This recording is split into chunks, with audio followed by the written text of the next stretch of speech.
Alrighty, everybody.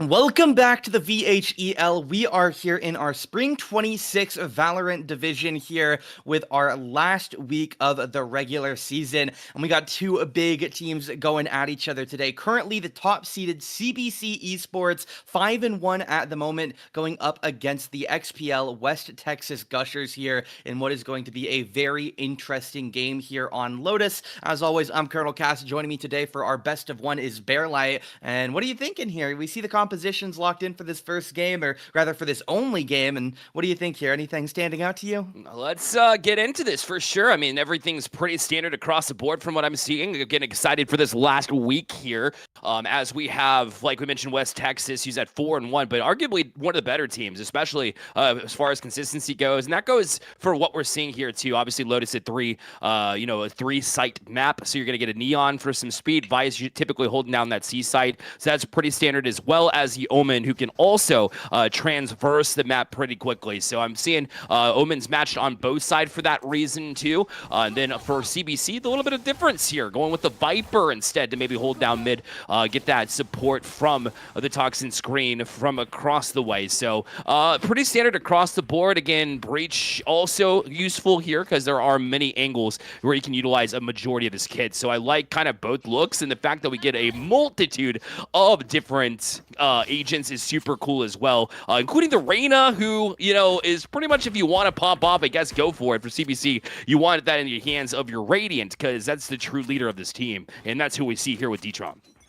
And yeah, again, just as you mentioned there, D-Tron is going to be the big hero for this team in terms of ranks. For the side of West Texas, most of the players currently ranked either somewhere between Diamond, Immortal, or Ascendant. So very averaging, similar ranks to each other in those top tiers. Whereas CBC, we'll see for the moment, D-Tron here going to struggle on that first one. Goes down to K. War Cheetah trades onto the side of Money as well. So nice start for West Texas, as we'll see Kingston able to get one back on the side of K before going down. GS Braden able to take down Sinoff Faith, as well as we'll see for the moment a 3v2 in favor of the attackers post plant here. Heavy holding on tree, as Liam Runner could be in a bit of danger here if he doesn't properly clear out this Vise, but going to be a bit difficult here, especially with Waylay only at 10 HP. But we'll see what they want to do here on this attempt retake here. CBC trying to find their way in. Liam going to come try and check the Vise, but doesn't look the right way. But the shots miss from Vise, peeks over, is still able to get the gunfight win, and now GS Braden gonna have a lot of work to do and should surely die here. No, 1-2 here, going to have to reload, tries to pike the Omen, but again,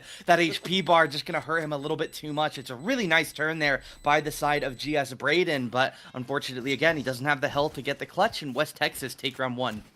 I mean, that's about as close as it gets, right? So Arctos right there was able to survive with about, 10 HP or something like that, and is able to keep it there. I love that we get excitement right off the rip here in the pistol round. That was awesome. Seeing that go to the very tail end, the Crusher is able to just hold on by a thread, but CBC, we said, they're going to be relying a lot on their hero, D-Tron, but honestly, that was a good look. I know it's just the pistol round, but certainly it's still a good indicator that they're here to play and want to keep this first seed. And yeah, again, D-Tron peaked, I believe, in 2025. I was looking at some of the stats. They're around 150 on the Radiant ladder, so an extremely good player here. Top of the top is, we'll see the push here come out onto C, and we'll see exactly how it's going to go. Liam Runner going to get pushed out here by this Judge. Will be the kill for the Neon here. They're looking to go aggressive here on this bonus. We'll see for the moment, D-Tron trying to hold down finally Fry. The Vi's going to peek over. The Reyna does get the double tap there. Really nicely done by D-Tron. Able to go over, get that gun upgrade as well. K finds one. GS Braden retrades it, as it will be just a Judge here. Able to get some good work. Reyna trying to fight through Mount here. Has the one high, going to look for the kill on Neon, but can't get it there. The Spectre inaccurate at that range. Of course, Sinoff gets his triple kill with the Ghost to close things off, and the Crushers do hold down 2-0. Again, a pretty average start here. If you win the pistol, you're very likely to win that next round, so no cause for panic yet from the side of CBC. Just a rough pistol round that almost was clutched up by the side of their Waylay, but again, holding on now. This is the first round that really matters. Full buy for the side of CBC. The only thing missing is a full shield on the side of Braden, and Kingston going for the Bulldog instead of a classic rifle. But again, obviously going to be up to him. He decides to go for that Bulldog here, as it looks like we'll have an A push here for round 3. Yeah, that's going to be the idea here. Obviously, you want to take gardens and occupy that space. They've been doing a great job of doing that here for the Crushers, so that will certainly be something to keep an eye on. First blood going to be drawn by CBC here this time, so certainly looking better, and Braden's holding it down a 3-piece already. Could line up for some more, but unfortunately missed the shots. And yeah, when we were looking at some of the stats beforehand, Braden, not necessarily a player that was standing out a ton on some of the pre-match things, looking at some of the ranks, for example, but he's been doing a great job so far this game, doing a lot of the work here for this team. Currently 7-3, obviously was very close to clutching that pistol, and then has a great round 3 there to help secure them their first round win of the games. We'll be into our first full, true, equalized round here aside from the pistol. Should have rifle kits for just about everybody here. As I'm gonna peek here. It is going to be 10 rifle kits with the notable details of Braden still on light shields, Kingston still on the Bulldog, but we'll have to wait and see if those do make any meaningful impact, as it's going to be another A hit. That's right, and you know, obviously with the full buy, CBC had that advantage and love that they were able to take advantage of that. Do you think Neon was caught? Wow. Not looking. Kingston right tucked behind that corner. Was able to find them, and that was certainly a problem that spelled trouble for them, but they were able to get one back in the process, so it'll still be a 3v4 situation here for the West Texas Crushers, as now they decide which direction they want to go all the way across the map, and CUC finally getting on the board as far as the kill column goes, and now the rotation will be imminent here at C. And yeah, nicely done there. They get the good 3-for-1 at the start of the round, but a nice rat there on C is going to be able to find a free pick there onto the Viper. And now it is a 3v3 and Vibes once again in a pretty deep rat spot here. Obviously a little bit more standard now that the rest of the team has made it to C, but have to be careful here with where you want to go for CBC. Fade does rip that ultimate down waterfall, so have to again be pretty slow here. War Cheetah going to try and move up, but doesn't want to just rush through that smoke. Eye going to come down. We'll see it get taken out. Is now trying to hold on. Backside here, pretty heavy emphasis by them. Finally, Fry and War Cheetah both holding it. Waylay going to come down from the side of CBC here, trying to get in, but takes the recall. D-Tron pushing down low here, trying to find the team away into sight, as it's going to be Braden. Look at the peek backside here. Flash comes out from Breach, but 1 and 2 come down and fast. Able to find a double kill here. War Cheetah, of course, picks up the third, and the Crushers a nice shutdown here in the first full buy round, and they're going to hold on 3-1 now. That's all about the contingency plan too, right? It's like, hey, we've been occupying A space pretty well, but we know that we have that support across the map, and that's what a good Sentinel will do for you on the attack, right? Be able to kind of be across that map, make sure that you have the confidence to be able to rotate when you need to, especially when the round doesn't go your way early to begin with. You can find better looks, better picks, better space to occupy. Then when you get on site, it's very difficult for the defense to be able to accomplish and get back on site for a potential retake, or even being able to get the kills necessary. So credit, again, West Texas Crushers, and big reason why they're 4-1 in the first place. Absolutely, here as we'll get back into this next round. Looks to be another A hit here, but we'll see the door open. Boombot going to come down here. Won't find the Omen in this corner, but will they check it here? This Omen has been in a great job so far this game, fighting rat spots, and he will find the raise, but he doesn't get the kill. K able to spray him through the wood of the tree there, and does secure that kill there. A little bit too impatient there by the Omen. Could have stepped to the side to try and get a better angle for the headshot, but regardless, isn't going to pick up that kill. So it'll be a bit of damage out here. Money going to go down, try and throw that knock that stun now to hold on, but here in B main here has a player shooting long. Braden able to upgrade his gun here. Liam runner finds finally Fries. Now the A hit looking aggressive once again. Omen peeks in through tree, but Braden finds the kill here. The Waylay second kill, looking around, has 3, almost gets the 4th here. K only 50 HP, would have gone down to 2 of those bullets, but now a 1v2 here for the duelist of the Crushers. We'll see what they have going for them. Can take some aggressive positioning here. Going to be looking to go behind them. They have no idea that this raise is not committed to sight. Viper moving back around, should have a gunfight pretty close here, and the Viper in the right spot at the right time finds K in their spawn, and it will be the second round for CBC. And again, definitely going to be an interesting continuation of this game, as again, in terms of the standings here, this is the last game of the season. Both of these teams are they're just going to make playoffs. It's just a fact at this point. But in terms of seeding, CBC currently 5-1 on the regular season. Centennial between the two of these teams at 5-2, with I believe an FF win this week already in their favor, and then the West Texas Gushers in third place, 4-1. So if the Gushers end up winning this game, we'll have 3 teams at that 5-2 win-loss. Obviously, if CBC win, it'll be a little bit more of a standard split with the 6-1, 5-2, and 4-3, but we'll have to wait and see for the moment. As we'll get on in here, looking to a very quick C hit as the Viper just runs away. Liam not going to try and take a crazy fight, but unfortunately the showstopper still going to find him at the end of its timer. So gets gets the kill there, and it will be the plant on C.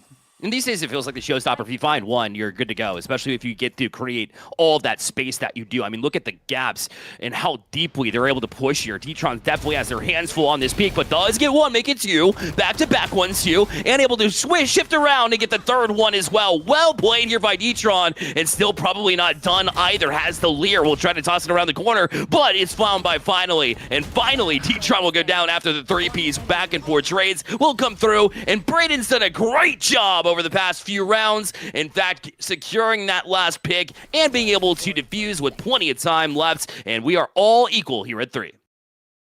And yeah, I mean, again, Braden definitely has been the big hero this game so far. He leads the lobby by 4 kills to anyone, currently 11-5. The next best on each team is D-Tron on his own team, 6-5, and then on the opposition, 7 kills for War Cheetah, 5 kills, 3 kills for the rest of the team there. So really good showing right now by the side of GS Braden. Again, you think back, even in the first round, able to get so close to that clutch, and then so many of these other rounds, he's definitely been a key piece of the puzzle in terms of getting those extra kills at the very end of the round, getting that round win locked in. And now 6 rounds in, we are at a dead tie through our first quarter of regulation, as we'll see Kingston trying to hold on here. Has been really liking that Bulldog, presumably a personal favorite of theirs, as we'll see K does find that kill onto the side of Braden here, the hero for CBC. Not gonna stay alive much longer, but we'll see the A hit looking toward a B hit now. 2 players have been B main the whole time, and now it is going to be pressure here. The Steel Garden comes down, as we'll get those guns disabled from anybody staying on that B site a little too long,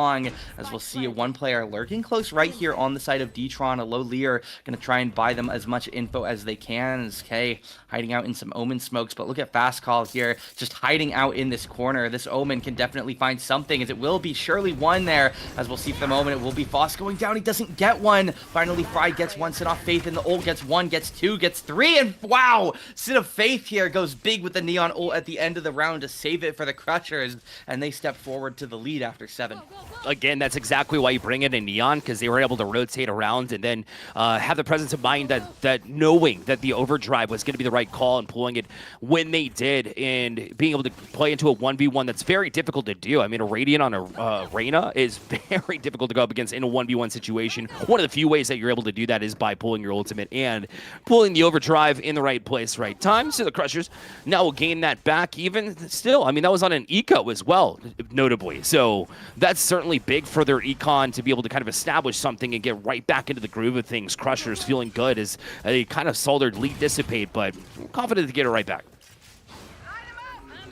Yeah, for the moment here, it's going to be the Waylay ult coming out by CBC here, as Braden going to try and find something, but not going to go too aggressive with it. Just uses it to stall some time and force them away from A. But look at the Omen here, pushing through spawn. This could be a big find here for the side of Kingston, but he just has a classic. Going to be tough to find anything here. Tries to find the Neon, but not going to get the kill. Just a little bit of chip damage as K and the side of Finally Fry both going to get their own picks here. Now C been completely torn open here. 5v3 in favor of the leading Crushers here. CBC going to have to figure something out here in a pretty tough situation. Looks like they're going to be sending their top 2 over through a door here towards Sand, but Reyna looking to step back over here. Maybe they will just send a full rotate to water. They have a breach ult, notably. This could be a saving grace here if they decide to commit it. Steel Wire, Razor Wire going to come down here from the Vise, stall a little bit of time, but at this point it's a game of Yuto, right? Do we want to commit the breach ult in a rough round position to try and secure a round win, or do we just accept whatever's going to happen? As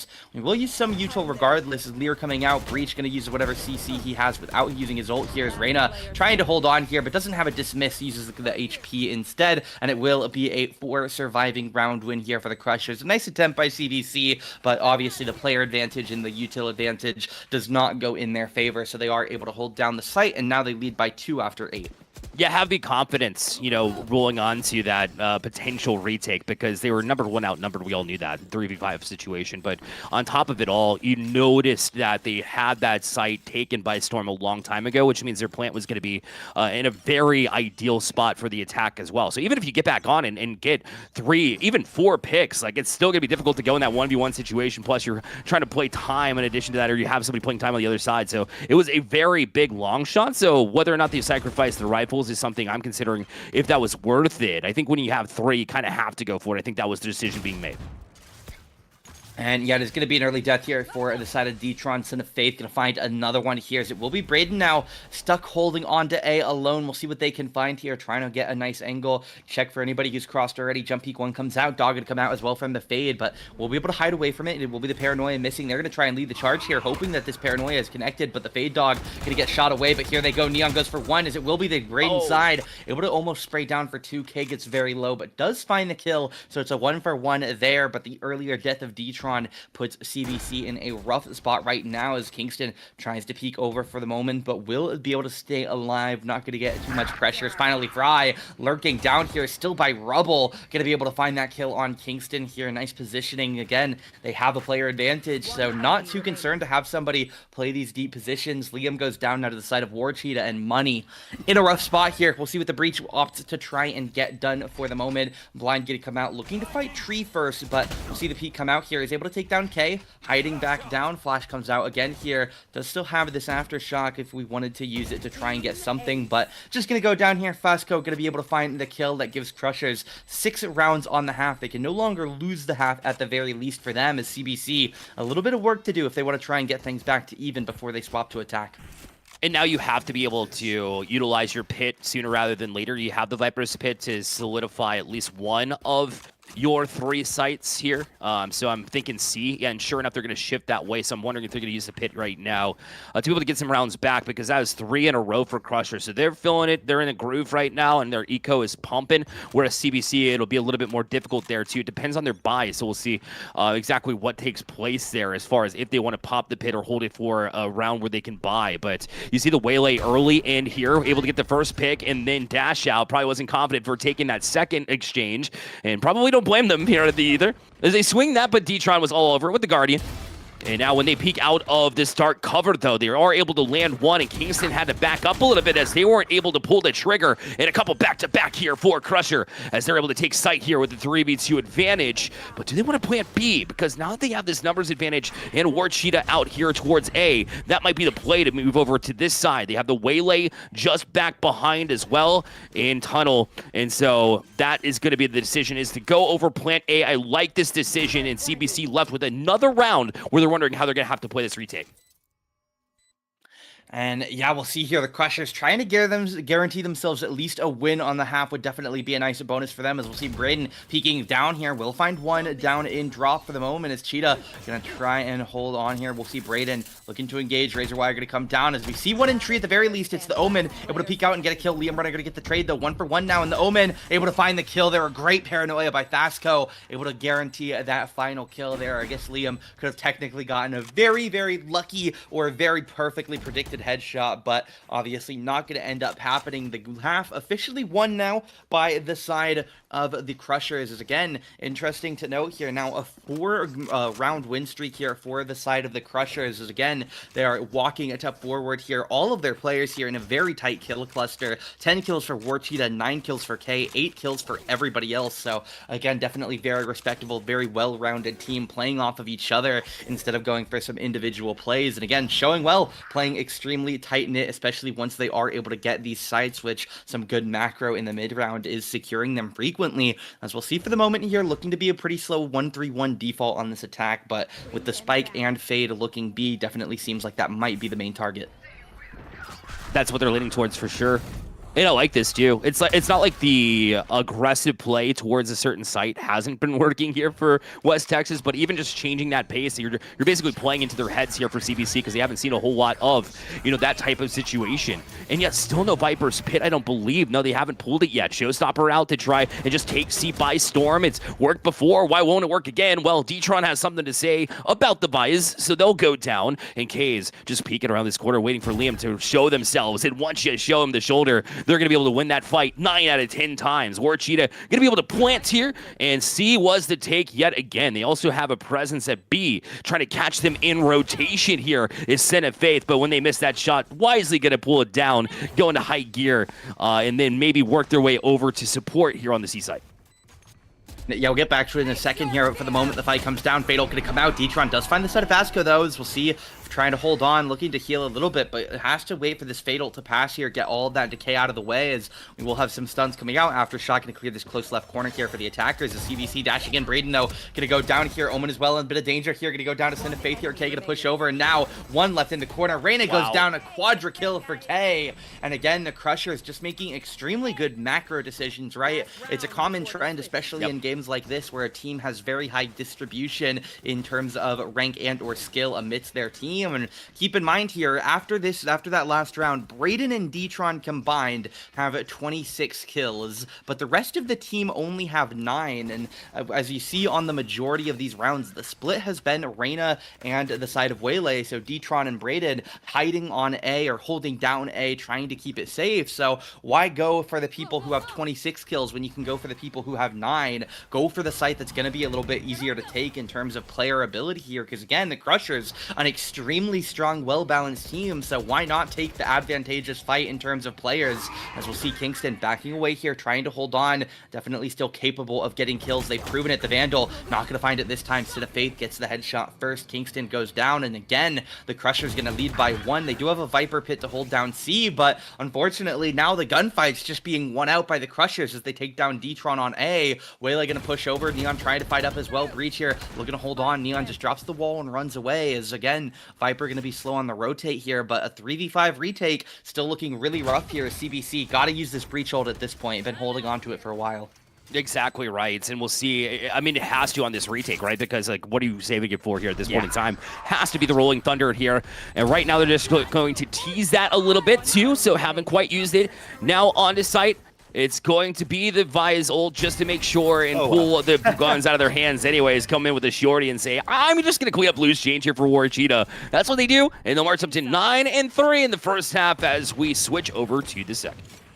And yeah, CBC, they won rounds 3, 5, and 6, and obviously they lost the pistol, the bonus, they lost round 4, and then after that went on a massive loss streak there. The Crushers obviously playing very well. They've adjusted to the defensive schematics of the Christian Brothers. As we'll see for the moment now what West Texas are going to do here, swapped around. Is obviously a lot of the emphasis really going to be on CBC here on this attack. What do they want to do to try and get past the Crushers? I definitely wouldn't be surprised if they just keep 5 hitting or maybe 4 hitting with a flank watch, just trying to keep hitting the sites, play around your 2 duelists here, who again have proven themselves extremely confident and capable throughout this match. So just try and do everything you can to play around them, as Paint Shells, C is high, everything they have coming out. Omen gonna smoke them off as well here, as lobby is, it will just be a retreat here for the moment here, moving back away toward their spawn, holding down this A lobby as well. Is again not 100% confident where they want to go now, but so much util stops them from getting a good tempo on A, and now there's players hidden rubble, so gonna be very scary if you do commit to this A push. But Reyna thinking about peeking out here. D-Tron could be in a lot of danger. You have a player lurking up mound, one watching B, so you definitely have the ability to move here if that is the call you want to make, but we'll have to wait and see exactly what the decision is going to be. They see Omen cross, so wouldn't surprise me if they do commit to something like this C, as obviously the Vi is going to have a little bit of work to do here trying to hold on. But again, we'll just have to wait and see what CBC want to do. Still doing a lot of waiting around, but mainly in their spawn here. 4 players still back there. Yeah, step 1 was complete, and that's not going A, because Rubble is so important to take, and you heard all that being used to be able to get to it. Now, one-on-one fight is going to be won by Kingston this time, so CBC, a great start to be able to draw first blood. We saw them work pretty well in the pistol the first time around when they were on the defense, but you see that immediately answered, and sure enough, C is going to be the push, though. So they are going to force them to have to try the retake, and I assume it's going to be just as aggressive as their push here as well. You see them just lined up, firing squad. Braden gets the first one, but answered back with a couple here from the Crushers. Make it a 3-piece for Son of Faith. And yes, it is just all going downhill. Left to your hero. D-Tron tries to get it, but dropped the weapon just a little bit too soon. And after the 4-piece there from Son of Faith, able to defuse that one as well. And it almost felt like CBC had to get that one. Unfortunately, the Crushers are on top instead. And yeah, maybe a bit of miscommunication on what they wanted to do post-plan. If that spike was planted for Mound there, the Reyna gonna have a much better chance, where instead you saw them pull out their knife there, and obviously it ended up being extremely reckless because you pull out your knife as you're peeking the Neon, but they know somebody is at the spike. Whether they're holding it or not, technically unknown, but a lot of inferences would say that player is allowed to hold that spike until the rest of their team is dead, so Reyna had to get moving, and obviously they end up getting beat. If it's planted for Mound, they don't have to do that risky pattern, but here we go. Fasco is going to go down here, trying to get that kills with the sniper here, but not going to get the shots they need. Cinefaith up high now with the Guardian, just going to be tap firing in, able to take down the side of Braden as one. Lou moving out from Lurk here, looking in. Money go to go K. It will be 2 for finally Fry here. Son of Faith goes down, a 3rd for the Vise here, and that is a massive turn in the round. 1v2 now for the Crushers, and they close it down 11-3 here. An extremely good run for them. Their 8th round in a row here. It was 3-3, and now the Crusher is almost at the end of the game already, 1 round away from match point. Yeah, that's right. And right now it's simply because the Crushers are working as a one-bodied unit no matter what they're doing, right? If they're pushing onto site, they've got 3 there, but they're using their util in efficient ways, right? If your util only has a certain reach, limited reach, for example, then you have somebody else that's going to be able to occupy the space and take it a step further to be able to create even more space, whether it be on the retake as it is right now or in the first half when they were able to create that space to be able to get on the site and plant the spike as well. And look how well they're able to occupy into rubble, but that's going to be silenced. D-Tron knew exactly what the answer was, and it was take out everybody in that area, a 3-piece, and left to just 1 is the Crushers. This is the round that CBC needed. Yeah, I mean, CBC here have truthfully just everything going for them in this round here. We'll see exactly what the call is going to be from Finally Fry. I think in theory, obviously best case scenario is somehow find a gun, or maybe don't even and just click a ton of heads and win the round. But realistically, best case scenario would be to die to the spike explosion. But up 8 rounds, I think the real call, let him go for it. Why not, right? Let him take some gunfights, have a good time, see if he can click some heads. Denying guns here is obviously really good from the side of CBC. He does secure the Bulldog here from the past Omen, as we'll see the Crushers here trying to have their sole player move up here. We'll take the fight. Braden finds the headshot, and again, it's a great round by CBC. The end of it, obviously, a little bit goofy there, just trying to find something there for the last player of the Crushers, but nicely done by CBC, right? If they're going to win this game, or at least get close to it, they need rounds like that, because they went on an 8-round loss streak, so they're going to need to do something similar here. They can only afford 1 more round in the next 9 to go out of their favor, so they're going to need some extremely good performances here. You see Cinefaith, Warcheetah, K all getting close to the side of D-Tron and Braden's kill counts here, so definitely starting to be a little bit risky here. CBC not having that same effectiveness they did at the very start of the game, except for that last round, which definitely proved nice here as Breachstone comes down. Finally, Fry jump spot, going to get a nice bit of info here. The rest of the team sprinting across the map, getting here as quick as they can. Braden -1, -2, able to get past the Vise wall, trigger it out here, as it will be Braden taking the fight here, gets the kill onto the Vise here, as it will be the recall here. Neon trying to dash down to the low parts in water. Goes for 1, gets traded out by Liam here. Nice shooting by the Viper here. 4 versus 3 in favor of CBC. Spike gonna get planted again. It's this lower corner, not even in the back corner though, so can't play for Mound. You have to stay on site with this type of plant positioning, as we'll see K pushing over. We'll find the first kill onto Kingston, looking the wrong way here. It's gonna be the Boombot coming down. A little bit of pressure, rotating over to the back side of site here for the moment. Fast call gonna get taken down from the side of Mound, as it will be Warcheetah for 1, K for another. 1v1 now. K gonna peek down from a high ground, and again, it's rough here as he will throw the nade out. Not gonna find anything in the 1v0, of course, but now 12-4 in favor of the Crushers. Match point here, as he does a bit of spike tapping. We'll take the defuse though, and now CBC not the position that you are wanting to be in. Down 8 rounds. If you lose 1, that is it here. It's only a best of 1 here in the regular season, so definitely going to be a little bit rough here. CBC had a really rough mid game here on Lotus, and potentially going to cost them a win here in this game, but obviously we'll have to wait and see. The other team went on an 8-round run, and so it's definitely possible that CBC do the same, but going to require extremely good performance, extremely good accuracy, extremely good macro for really the next 20 minutes straight without fail. So definitely seems a little bit difficult, a little bit far-fetched, but I never would have predicted the Crushers to win 8.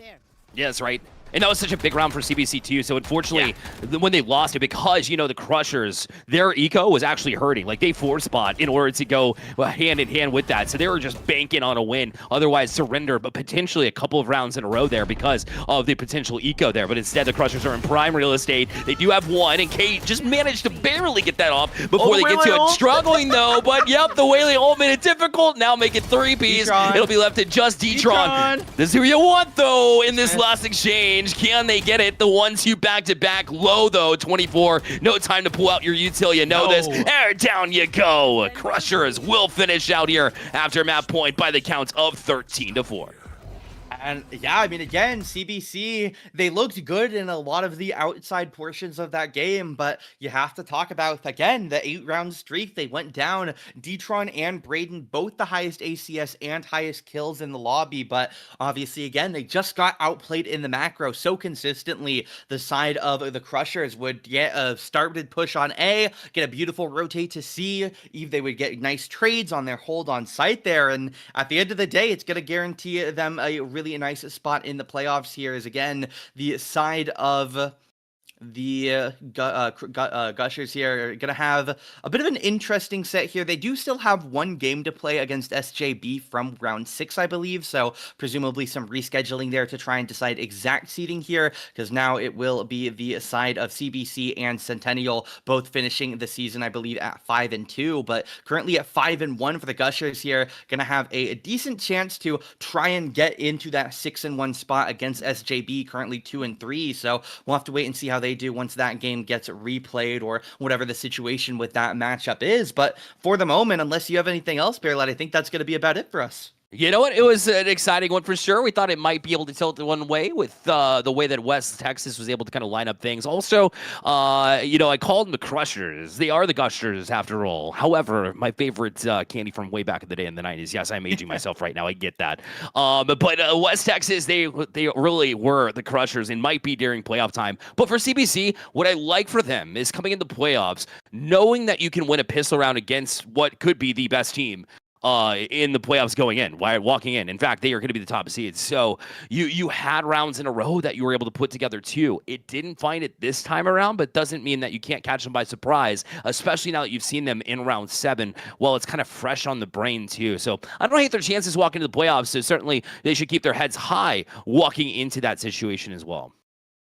Yeah, we'll have to wait and see how the playoffs do go once we get there. But for us, for now, that is going to be it. Thank you, everybody, for joining us for another day in the VHEL regular season. Pretty much wrapped up here. Obviously, some more rescheduled games to get played in some of our various titles. But we'll be back at some point here once we do get our playoffs going later on in the season, later on in the month. But thank you, everybody, for joining us tonight, this week, and throughout the regular season. We've been the VHL. I'm Colonel. That's Bearlight. We've been here with Tucker and Edge on the prod side. Appreciate you, everybody, for joining us tonight, and we'll see you again for playoffs at some point.